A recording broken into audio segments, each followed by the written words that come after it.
Aqui o 11 News agora recebe o Valdir Bezerra. Obrigado por nos atender, Valdir, querido. Respeito imenso pelo seu trabalho, mestre em Relações Internacionais pela Universidade Estatal de São Petersburgo, membro do Núcleo de Pesquisas em Relações Internacionais da USP em assuntos sobre Ásia, que se chama NUPRI-Geásia, e pesquisador do grupo de estudos sobre os BRICS, o GBRICS. Simplesmente, vou usar uma expressão moderníssima, na crista da onda dos estudos internacionais. Valdir Bezerra, seja bem-vindo, querido. Como é que você está? Tudo bom? Muito obrigado, Conde, novamente pelo convite. É uma satisfação participar do seu programa novamente. E temos uns assuntos bem complicados para discutir hoje. Vou começar, então, respondendo a pergunta sobre a questão da Rússia ter sido, ou pelo menos ter sido considerada um baluarte da extrema-direita na Europa. Se eu entendi bem, é essa a pergunta, né? Isso. O que eu até aproveito para manifestar é o seguinte: acho que é equivocadamente associada à extrema-direita internacional, embora o Putin tenha realmente relações com algumas figuras expoentes, mas é porque o Putin está numa situação de confrontar os Estados Unidos, o que deixa difícil essa situação dele ser de direita, né? É uma situação complicada. Então, queremos te ouvir. Valdir Bezerra. Eu acredito que uma parte dessa interpretação ela vem em função de uma certa aproximação que o Putin teve em anos passados, por exemplo, com a Marine Le Pen, e também com o fato de que o Putin e o líder húngaro, por exemplo, Viktor Orbán, eles são relativamente próximos do ponto de vista pessoal. Então, surgem essas conexões, né? Surgem essas interpretações a respeito do Putin e essas lideranças controversas da Europa, e acredito que um outro componente que pode ter dado vazão a esse tipo de visão da Rússia, e sobretudo do líder russo, é a questão que, quando começou o terceiro mandato do Putin, esse terceiro mandato ele foi iniciado em 2012, né? Ele foi o presidente russo de 2000 até 2008, e depois de 2008, por conta de uma limitação constitucional, ele não pôde concorrer à presidência da Rússia, e a presidência da Rússia, naquele momento, acabou ficando nas mãos do Dmitry Medvedev, que era um adido político bastante próximo do Putin. O Putin acabou ocupando a posição de primeiro-ministro no intervalo que foi de 2008 até 2012. Em 2012, ele volta para um terceiro mandato, e aí o Putin ele retorna à presidência da Rússia com um discurso muito mais de antagonizar os valores ocidentais e algumas agendas e discussões que estavam sendo discutidas no Ocidente, né, aplicadas no Ocidente, sobretudo do ponto de vista de valores e defesa de minorias, né? Ele quis, na verdade, naquele momento, defender o que ele chamou de tradições russas, a história da Rússia, né, os valores russos, que seriam bastante próximos, por exemplo, também de questões da Igreja Ortodoxa. Então, esse discurso que ele começou em 2012 acabou colocando ele num campo que muitos analistas vão chamar de um campo mais conservador. E é por isso até que algumas pessoas vão dizer que existe uma certa admiração da direita europeia por esse discurso do Putin, né? Esse discurso do ponto de vista doméstico. Agora, no campo da política externa, a política externa da Rússia, ela é uma política externa de confrontação e é uma política externa de defesa dos interesses nacionais da Rússia. Então, existe, sim, talvez uma margem para discussão nesse sentido. Entretanto, como eu costumo dizer, né, uma vez o Pedro Costa Júnior me perguntou uma vez numa conversa como que eu definiria o Putin em uma palavra. E, na verdade, eu definiria o Putin como um amálgama. Quer dizer, ele é um conglomerado de influências, ele é um conglomerado de perspectivas de toda a história russa, tanto da história imperial, como do período soviético, como até mesmo da Rússia dos anos 90. Então, ele é uma figura muito difícil de você analisar, ele tem todas essas nuances, ele tem todas essas complexidades e tem todas essas interpretações que são feitas sobre ele, tanto da parte da esquerda, né, não só latino-americana, como também global, mas também por parte da direita europeia. Tem uma parte, desculpa te interromper, mas tem uma parte da esquerda brasileira que super admira o Putin, torce para o Putin, quer dizer, realmente. Agora, goste-se ou não do Putin, ele é uma das maiores figuras da história, né? Um dos chefes de Estado que realmente fizeram toda uma diferença para o bem ou para o mal. Aí foi uma outra discussão, mas a presença dele é muito, muito densa. E nesse momento, né, Bezerra, inclusive, acho que está até mais, está no auge, né? No auge da potência dele, inclusive pela maturação que ele também sofreu ao longo desses 20 anos aí do poder. Eu queria. Vamos pegar um ponto específico primeiro e depois a gente pode desdobrar para analisar um pouco mais essa psicologia política do Putin e tudo mais, se der tempo. Mas eu estou muito intrigado, preocupado com esse bombardeio em Kiev, que está sendo divulgado aí aos quatro cantos, né? O bombardeio de um hospital infantil e que se atribui, né? Inicialmente as agências ocidentais atribuem à Rússia. A Rússia já disse que não ataca alvos civis e ela diz isso há muito tempo e costuma também na prática seguir, né, essa doutrina. Só se a Rússia se transformou de repente assim num Israel, né? Você vai atacar um hospital infantil, é coisa típica de Israel. Eu queria que você falasse um pouco para a gente sobre essa situação aí. Esse ataque ele tem sido noticiado como um ataque deliberado, né, da Rússia, sobretudo das mídias ocidentais, né, tem dado essa notícia como sendo um ataque deliberado, um ataque que eles chamam de intencional.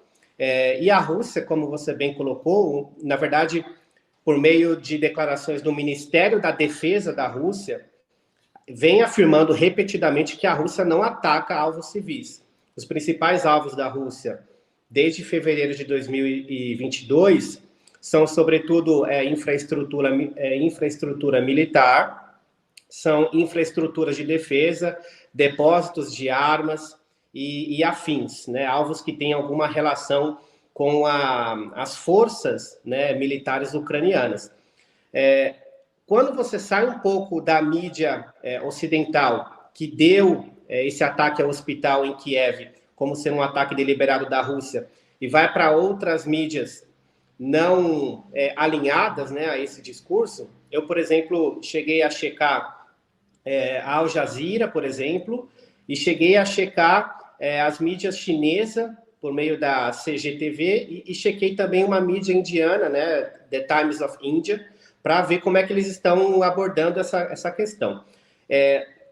Os principais títulos têm girado em torno de que ocorreu, na verdade, uma barragem de mísseis, né, um ataque de mísseis a diversos alvos específicos dentro da Ucrânia por parte da Rússia, e aí um dos mísseis, né, dentro dessa barragem de mísseis, teria atingido esse hospital infantil em Kiev. Então, a notícia já tem uma tonalidade diferente, tá? Não é essa questão do ataque deliberado. De todo modo, as implicações, primeiro que seja o que tiver acontecido, né? Qualquer que seja a procedência do míssil que acabou atingindo esse hospital, é uma notícia trágica, uma tragédia que a gente precisa lamentar, claro. Mas do ponto de vista macro e geopolítico, como o analista americano Zbigniew Brzezinski escreveu um livro chamado The Great Game, né, o grande jogo, qual é a implicação que isso vai ter? Do modo como o Ocidente tem noticiado esse evento, e pelo fato de que, a partir de hoje, vai ocorrer uma reunião, né, da OTAN em Washington, que vai contar com a presença também do Zelensky, a intenção de usar esse evento vai ser a seguinte, vai ser de não permitir com que ocorra um ambiente para que se negocie a paz. O Ocidente vai usar essa tragédia para dizer o seguinte, olha, com a Rússia não vai ser possível negociar. E aí a guerra vai acabar continuando. Na verdade, aliás, deixa eu só fazer um parênteses, porque você falou no bastidor para mim assim, né? Sempre que a coisa está quase, né, entrando numa negociação, acontece. Isso aconteceu em Israel, em Gaza, e acontece também agora na Rússia. que a Rússia não tem interesse. Eu fico me perguntando qual é o interesse da Rússia em atingir um hospital. É flagrante, me parece, viu, Bezerra? Desculpa a minha, assim, essa reflexão de convicção, né? Me parece flagrante uma armação, né, para dificultar essas negociações que estão se aproximando muito. E aí eu queria que você colocasse também na tua reflexão, já te devolvendo, no que as eleições estadunidenses podem ter a ver com essa nova cena aí no fim, quer dizer, na negociação do fim desse conflito, né? De fato, quando você tem alguns movimentos, sobretudo da parte da Rússia, no sentido de que, olha, nós estamos prontos para negociar a paz. Vocês estão prontos para negociar a paz? Né? E aí ela está falando não só com a Ucrânia, ela está falando com o Ocidente coletivo e com, claro, os Estados Unidos, que são o principal país que está fornecendo a ajuda militar, a ajuda logística e a ajuda financeira a Kiev. Quando a Rússia faz esses movimentos, pouco tempo depois disso acontece um evento estranho. Né? Isso aconteceu, por exemplo, quando o Putin, pouco tempo depois do Putin ter dado uma entrevista, por exemplo, àquele jornalista americano Tucker Carlson, né? Ele deu uma entrevista para o Tucker Carlson, a entrevista viralizou, fez milhões de visualizações, não só no Twitter, como nas redes pessoais desse jornalista. E aí, uma semana depois, né, aconteceu aquela morte bastante estranha do Navalny na prisão. E aí já jogou novamente, né, contra a Rússia do ponto de vista reputacional. Então, como eu tinha comentado realmente, sempre que a Rússia ela vem a público e diz, estamos prontos para negociar, vocês não estão prontos para negociar, ocorre um evento estranho que aí faz com que a chamada, né, entre aspas aqui, a comunidade internacional julgue a Rússia como um país com o qual não se pode ter conversa por conta desses eventos. Isso é estranho. Isso é um ponto. Segundo ponto, a gente vai ter a questão, como você bem colocou, das eleições americanas agora em novembro, e a gente tem um dos presidentes, no caso o Donald Trump, dizendo que se ele chegar à presidência, ele seria capaz de terminar a guerra em 24 horas, porque, por mais polêmico que seja o Trump, ele entende que está nas mãos dos Estados Unidos fornecer as condições para que as negociações voltem a acontecer e, eventualmente, essa guerra termine. Essa guerra, ela não era para ter durado tanto tempo, porque as delegações, como Putin veio a público, né, em junho do ano passado, no Fórum Econômico de São Petersburgo, ele falou com a liderança africana, né, muitos líderes africanos estiveram presentes naquele evento, e ele esclareceu, ele evidenciou que em abril de 2022, as delegações russa e ucraniana já estavam próximas de um acordo para cessar o conflito, para cessar as hostilidades naquele momento, naquele período de tempo. Mas aí, né, ocorreu uma famigerada visita do Boris Johnson a Kiev, e depois dessa visita, onde muito provavelmente foi feita uma promessa de ajuda por tempo indeterminado à Ucrânia, né, nesse conflito com a Rússia, foi aí então que não só o Zelensky, como a liderança ucraniana acabou não mais participando das negociações e se afastando de qualquer tipo de conversa com a liderança russa. E isso é o que fez a guerra se prolongar, né? O principal fator de prolongamento da guerra, de todas as tragédias que vinham acompanhadas com ela, né? Porque todo conflito armado traz tragédias para a população civil, foi justamente esse apoio, né? Essa promessa de apoio do Ocidente à Ucrânia e a vontade na verdade, ignorar o que a Rússia trouxe como suas preocupações de segurança, né? O Putin veio a público em junho também, pouco tempo antes daquela conferência de paz na Suíça, que não tinha a Rússia, quer dizer, uma conferência de paz que não tem um dos lados beligerantes. Aliás, o Lula se pronunciou, foi a voz mais forte nesse sentido, falando, não vou participar de uma bobagem dessa. O Brasil não foi, a China não foi, quer dizer... Isso. Então, você não tem uma legitimidade naquela conferência de paz, né? Foi uma conferência para que os países ocidentais endossassem a visão ucraniana de como o conflito deve terminar. Mas não é assim que as coisas funcionam, não é assim que se chega ao final de um conflito. Então, o Putin veio a público pouco tempo antes dessa conferência e trouxe as demandas da Rússia novamente. Olha, o que ele disse, né, naquela oportunidade em junho? Eu estou preocupado com a desmilitarização da Ucrânia. É um país vizinho à Rússia, é um país importante, é um país com o qual a gente tem milhares de quilômetros de território de fronteira. Eu queria a neutralidade, a Rússia ainda quer a neutralidade da Ucrânia perante a OTAN e o reconhecimento das regiões que agora fazem parte da Rússia, as 4 novas regiões, né, que foram adicionadas em setembro de 2022, que é Donetsk, Lugansk e Kherson e Zaporizhia. Foram adicionadas via plebiscito, inclusive, né? Isso. Então, ele trouxe essas demandas e qual que foi a resposta, né? A resposta veio na declaração do G7, porque o G7 teve uma reunião na Itália, e aí o G7 disse o seguinte no seu documento: nós, os países mais ricos, mais poderosos do Ocidente, estamos dispostos a ajudar a Ucrânia, e usaram uma expressão no documento dizendo, pelo tempo que for necessário. Então, para eles, né, essa guerra ela pode durar ainda bastante tempo. E eu tinha feito até uma observação em 2022 ainda, para Brasil 247, de que o problema, né, em relação à ajuda ocidental à Ucrânia, sobretudo americana, diz respeito ao que exatamente? Que o principal país que vem auxiliando a Ucrânia não é nem a União Europeia, nem os países da Europa, são os Estados Unidos, que fornecem 70% da ajuda. E eles têm a máquina de imprimir dólar, né? Então, eles podem imprimir dólar, vai imprimindo dólar e... Valdir, deixa eu aproveitar, trazer a reflexão aqui, a reação do público com a sua fala, e trazer outros desdobramentos também para você comentar aqui. Primeiro eu quero trazer o Sérgio Caldas, deixa eu aumentar aqui o box do nosso comentário. Ele está dizendo, a Ucrânia é capaz de atirar nos próprios civis para acusar a Rússia.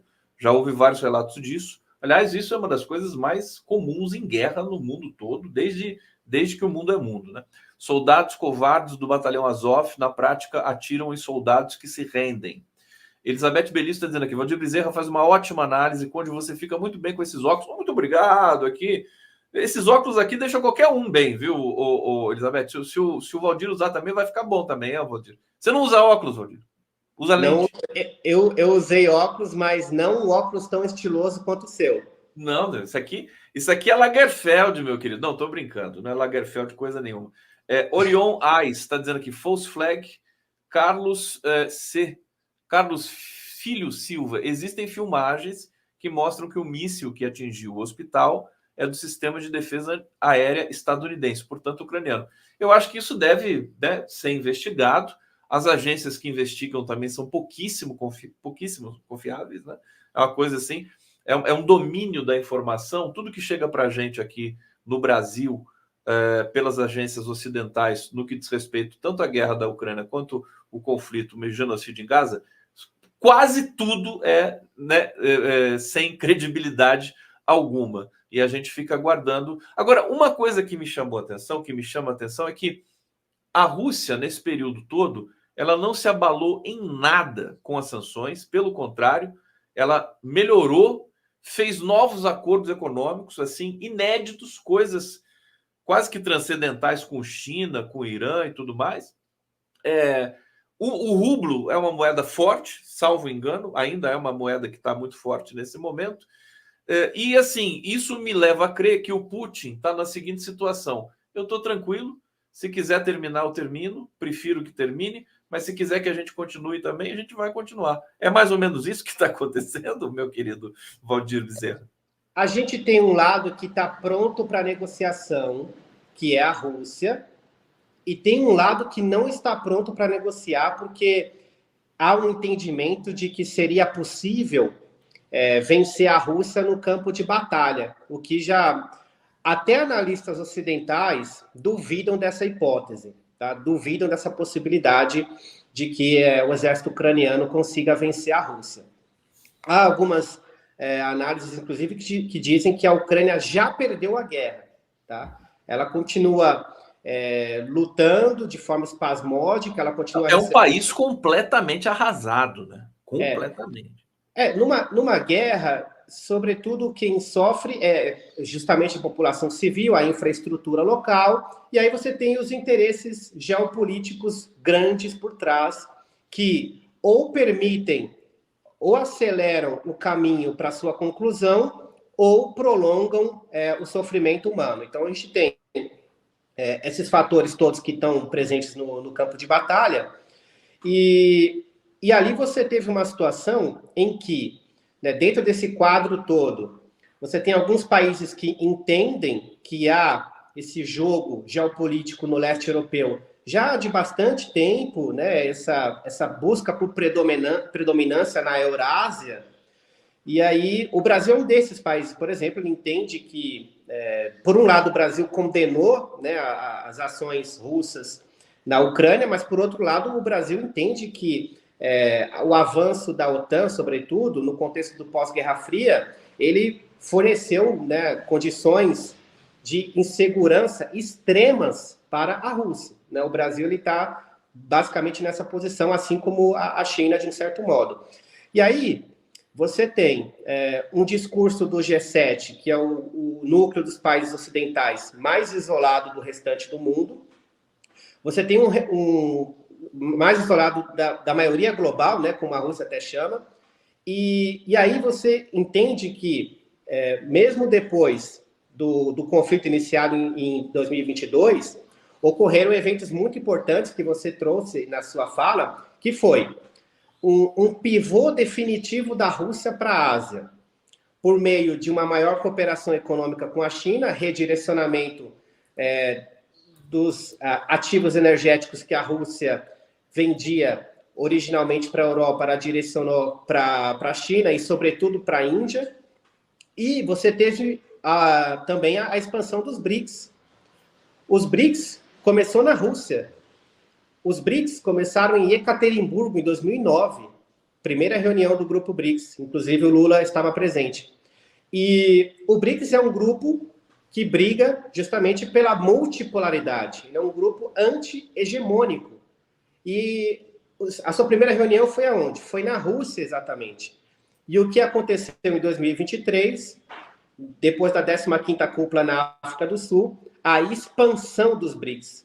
A expansão desse grupo, a expansão dessa visão de mundo que vai se opor justamente a interpretações unilaterais, interpretações que são pretensamente universais da realidade, que são justamente as interpretações dos países ocidentais, Europa Ocidental, Estados Unidos, Canadá, enfim, Japão, e uma visão de mundo que vai abarcar, na verdade, a voz do que a Rússia chama de maioria global, que antes também era chamado de sul global, e que no período da Guerra Fria era denominado como terceiro mundo. Então você tem movimentos geopolíticos importantes acontecendo. Aliás, dos novos países que agora integram o BRICS, você tem a Arábia Saudita, você tem o Irã, você tem o Egito, você tem a Etiópia, você tem países muito importantes do Oriente Médio. Então você vê que esse movimento global de oposição à agenda ocidental, às narrativas ocidentais, ele não ficou mais fraco, ele ficou mais forte depois de 2022. Foi justamente depois que começou a chamada Operação Militar Especial da Rússia. Valdir Bezerra dando essa aula maravilhosa para a gente aqui no 11 News. Eu vou colocar o nosso próximo convidado aqui na tela, que também é um grande professor, professor de Relações Direito Internacional. Direito Internacional na Unifesp. Eu confundo com Relações Internacionais, mas é que você ataca para todos os lados também, né, Amorim? Assim, você também ataca. Aliás, eu não sei se vocês se conhecem, não, mas são dois grandes intelectuais, Valdir Bezerra, João Amorim, Valdir Bezerra. Eu vou pedir para o João Amorim entrar aqui e fazer um comentário e fazer uma pergunta para o nosso querido Valdir Bezerra, para a gente fazer essa transição aqui. Vamos fazer, João? Vamos lá.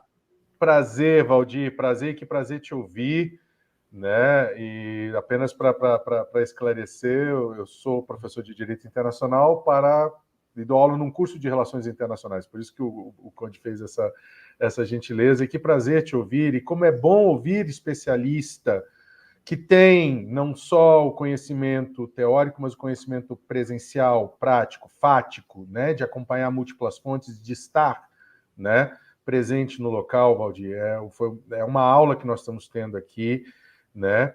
E assim, eu queria, dentre todas essas construções, né, midiáticas e tudo, eu queria saber de você se algo, se a exemplo da metodologia já usada pelos Estados Unidos e pelo Pentágono em outros períodos eleitorais, e em outras guerras, né? Não há um único ano que os Estados Unidos não invadam algum país ou não causem alguma guerra, né? Se essa possibilidade do ataque fake ou da distorção da notícia e da inviabilização de uma iminente reunião de paz, se isso poderia ter relação também com o período eleitoral estadunidense, né, e com essa confusão, essa mixórdia midiática que a eleição em si tem representado, né? Como que você vê esse conflito na Ucrânia, né, e o prolongamento desse conflito na Ucrânia em relação à política interna dos Estados Unidos, em toda essa máquina de dinheiro, toda essa máquina de guerra? Queria te ouvir com relação a isso. Obrigado. Valdir Bezerra. A gente sabe que empresas do chamado complexo militar industrial americano, como é o caso da Lockheed Martin e da Boeing, por exemplo, né? A Boeing não fabrica só aviões, ela fabrica armamentos também, tiveram lucros nas suas ações depois de começada a operação militar especial russa. Então, do ponto de vista econômico, né, puramente econômico, é interessante que a guerra continue, tá, para essas indústrias. Por quê? Porque você tem mais contratos, porque você tem mais fornecimento de armas para regiões em guerra, e isso tanto no leste europeu como no Oriente Médio. Então, quer dizer, é interessante para esses interesses econômicos que a guerra continue, porque são salários mais altos, são CEOs ganhando valores exorbitantes. Batendo meta, né? Batendo meta, né? Bater meta, né? Como acontece, por exemplo, com os bancos, né? Tem aquele... Quanto mais crédito você aprova, mais meta você bate, mais dinheiro você ganha e tudo mais. Então, existem interesses econômicos por aí também. Como que a mídia ocidental vai usar, né, esses eventos? Vai usar de forma exploratória. E isso vai ser importante também para a questão da presidência americana, porque o Biden está enfraquecido. Depois do debate, a gente viu, né, o desempenho do Biden foi um desempenho muito aquém do que os próprios democratas esperavam. Inclusive, começou-se a falar sobre a necessidade de substituir o Biden, porque senão muitos analistas dariam a derrota do Biden para o Trump no final do ano como certa. E aí você tem uma situação, ocorre uma tragédia dessa natureza, né, em Kiev, e aí o que pode ser feito do ponto de vista para ajudar o Biden, de alguma forma, se o Biden continuar até o final? É dizer o seguinte, olha, tá vendo o que está acontecendo na Ucrânia? O Biden, ele é o candidato que vai continuar apoiando a Ucrânia. O Biden é o candidato que está do lado da Ucrânia de forma incondicional, o que já não é o caso do Trump. O Trump não está do lado da Ucrânia de forma incondicional. O Trump, pelo menos do ponto de vista retórico, diz, eu vou chegar, eu vou acabar com essa guerra. Não me interessa essa guerra no leste europeu. Para o Trump interessa a guerra no Oriente Médio. Se o Trump chegar à presidência, aí o que vai acontecer é o seguinte, Israel vai ter ainda mais suporte, tá, da parte do governo americano. Sem dúvida. Agora, a Ucrânia já não. Então, como é que os americanos podem usar isso? Como é que os democratas podem usar esse evento? Podem usar no sentido de aumentar um pouco as chances do Biden. Porque perante a população americana, quando você explora uma notícia do ponto de vista emocional, quando você mostra as crianças que foram atingidas, quando você mostra mães com crianças perto de ruínas, você está criando um ambiente, né? Você está criando um condicionamento psicológico no seguinte sentido, olha, o Biden está ajudando a Ucrânia, olha só o que está acontecendo com a Ucrânia, então votem no Biden, o Biden é o candidato correto, então isso pode vir a ser útil para os democratas, né? E aí você tem todo um maquinário emocional que as mídias do Ocidente sabem usar muito bem, e já de tempos, não é de agora. E aí, João Amorim, tá feliz com a resposta? Fala a verdade, eu sou bom para escolher convidado, né? Desculpa, modéstia às favas, como diz o Lenny Streck, que furou comigo hoje o Lenny Streck, mas semana que vem ele vai estar aqui, ele teve uma urgência. Eu tô adorando ouvir o Valdir. Fantástico, tô aprendendo Valdir. Muito com o Valdir. Você precisa chamar o Valdir para o seu programa, meu querido. Para o Fora da Ordem. Vou chamar assim, nós vamos marcar um programa do Fora da Ordem só para conversar sobre Rússia, não apenas sobre guerra Rússia e Ucrânia, Valdir, tá? Para quem não sabe, deixa eu só anunciar aqui, o João Amorim tem um programa novo agora aqui pelo nosso coletivo, canal do Conde TVT, se chama Fora da Ordem, tá um luxo só. Amanhã ele vai entrevistar o Pedro Dalari. Sim, amanhã vai ser muito bacana. E toda quarta-feira, às 20 horas, tá bom? Para vocês, outro presente aqui. Valdir, agradecer demais. Antes de me despedir de você, querido, deixa eu só trazer os comentários aqui do nosso público, porque tem muitos comentários aqui fazendo referência à sua presença, né? Também. Hussein Brasil, agora Israel assassinou ex-segurança de Nasrallah. O Nasrallah é o líder do Hezbollah.